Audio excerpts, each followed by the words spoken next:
Hey, everybody, welcome to The Den.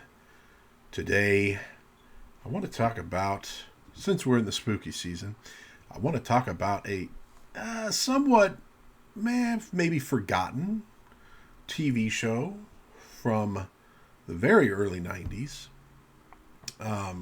horror related at least.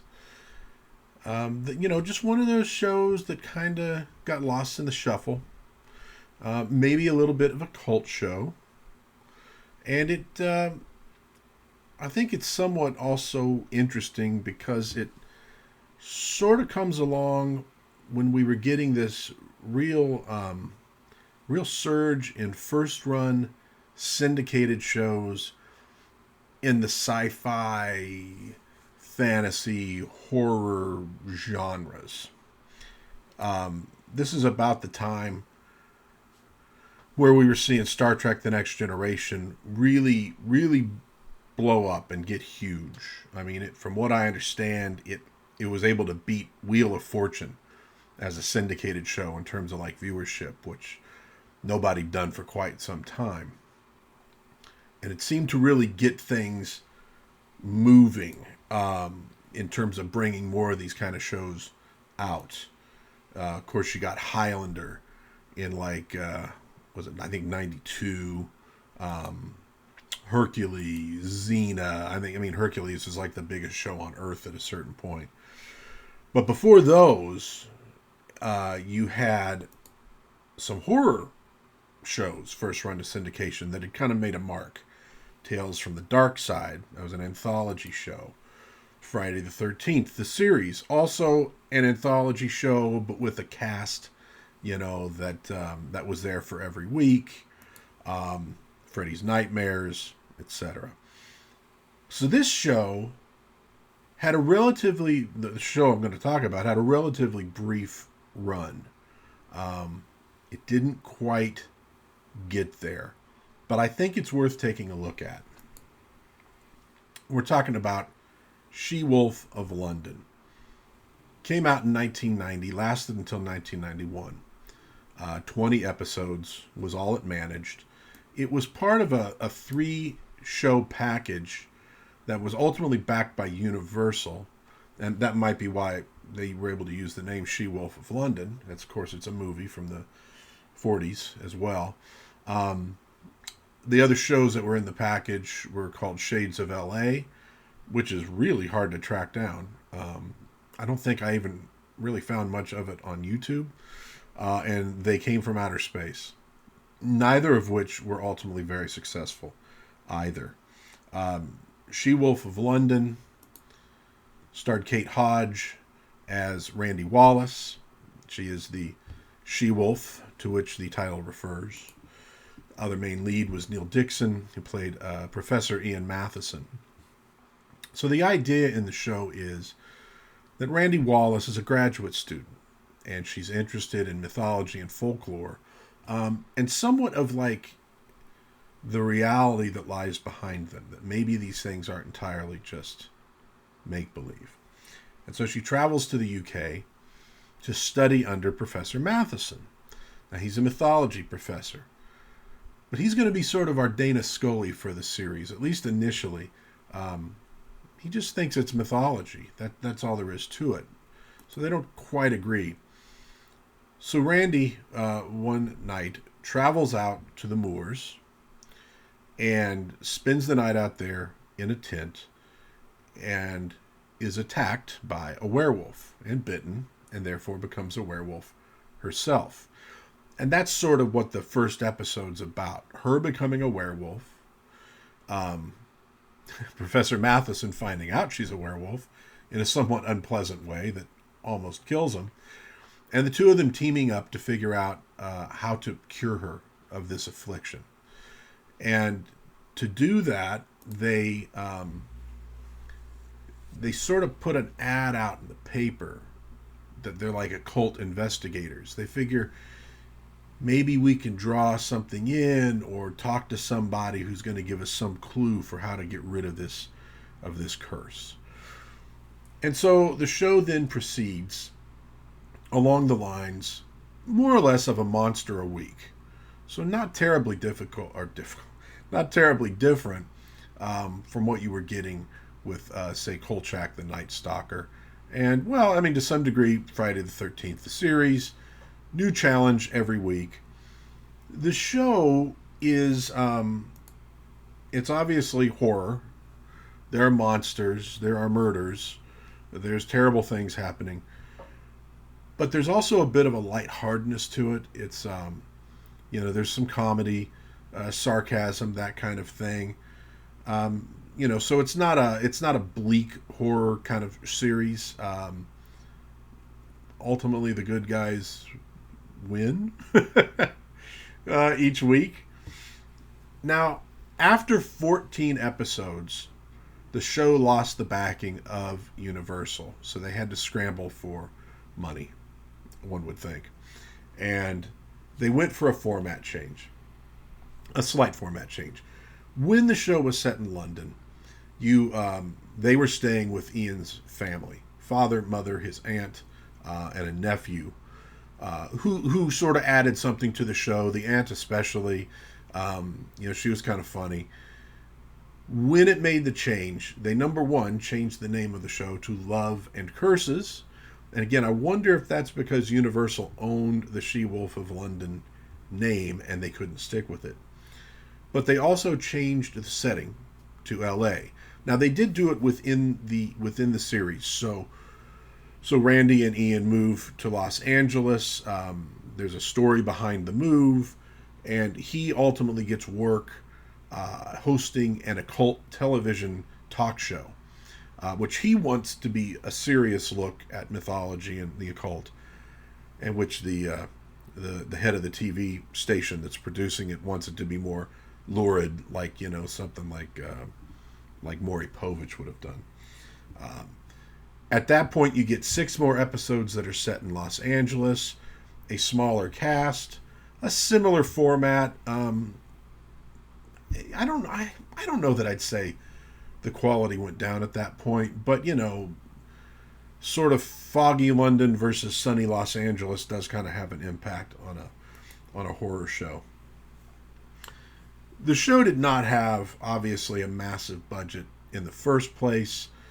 The makeup overall is pretty good. The werewolf makeup, you have sort of an appliance on the face with some makeup, with the hair, but as you can see in the image, generally bare legs. I don't know if this was a misguided attempt at making a sexy werewolf. I don't know that it really worked, but it's certainly memorable and does lend to the what you might call the cult aspect of the show. But overall, the monsters were pretty good. You get there's a Bogman episode. You get a mad scientist in there doing some horrible things to patients. I believe in an asylum, or it was in a sort of a research hospital. You get various monsters. You get a succubus, which is a pretty good episode. You get a vampire in London. You get another vampire in L.A. You get some trolls in that was, I believe, the first episode when they moved to Los Angeles.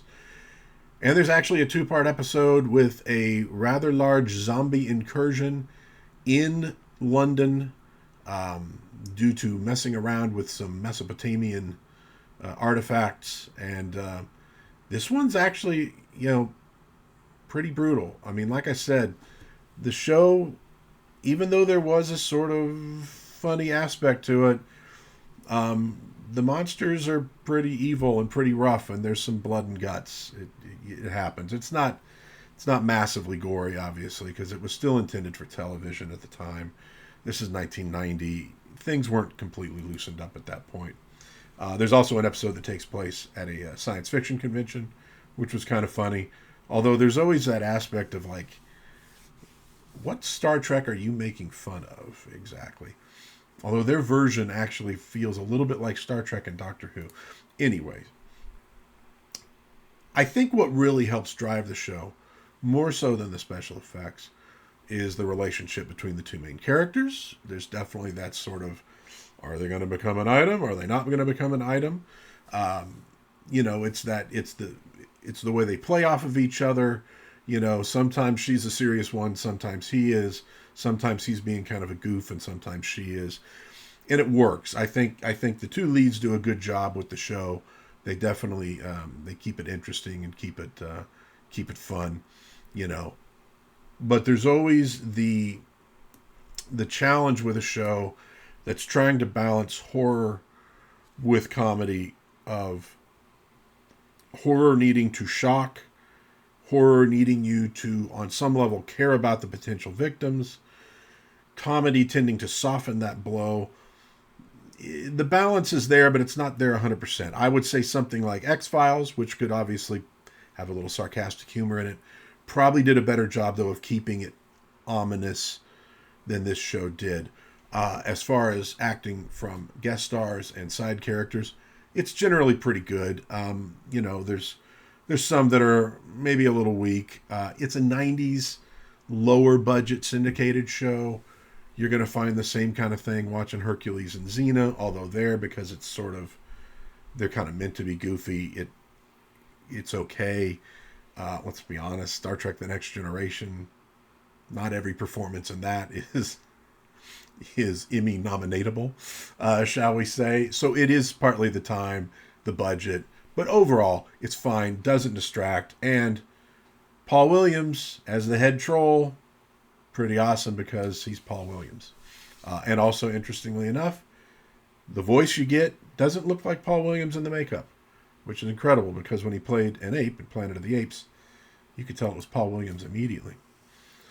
So on the whole, I dig this show. I initially caught it like in an afternoon, probably somewhere in 1991, because I think they were playing it under the name Love and Curses at that point. It's just sort of like a lazy day, flip the channel. I see a woman in a tent getting attacked by a werewolf. What the heck? Why not watch? She was attractive. I like pretty girls. I like werewolves. What the heck? Caught a few episodes here and there, and then it sort of disappeared. And it would really be maybe a decade later.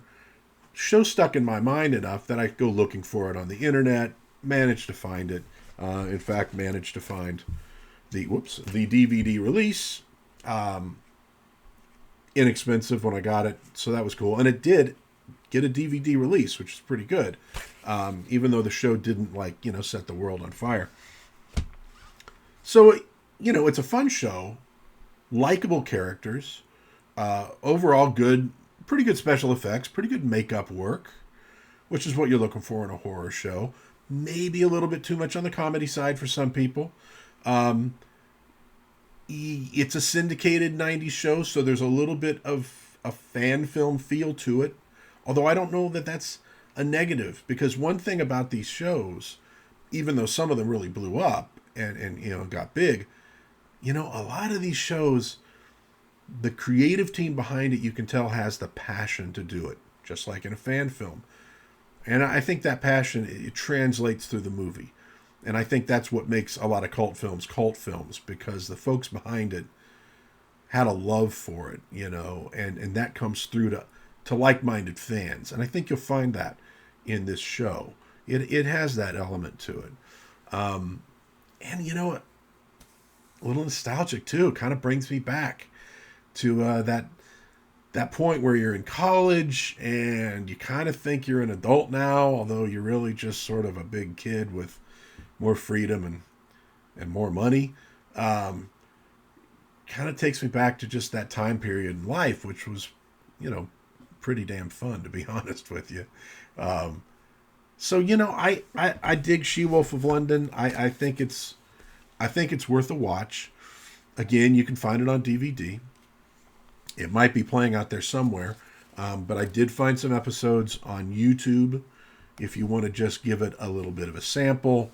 Picture and sound quality might not be great on YouTube, I don't know, but it'll definitely give you at least a feel for it. And I suggest you check it out. It's a little sort of a hidden gem, a little sort of a cult TV show from the early 90s. Didn't ultimately quite make it, but I think it's worthwhile. If you enjoyed this video, which is also sort of a little weird lost hidden gem cult thing. Please give it a like. Maybe give it a subscription. I just recently hit triple digits. I got to 100 subscribers.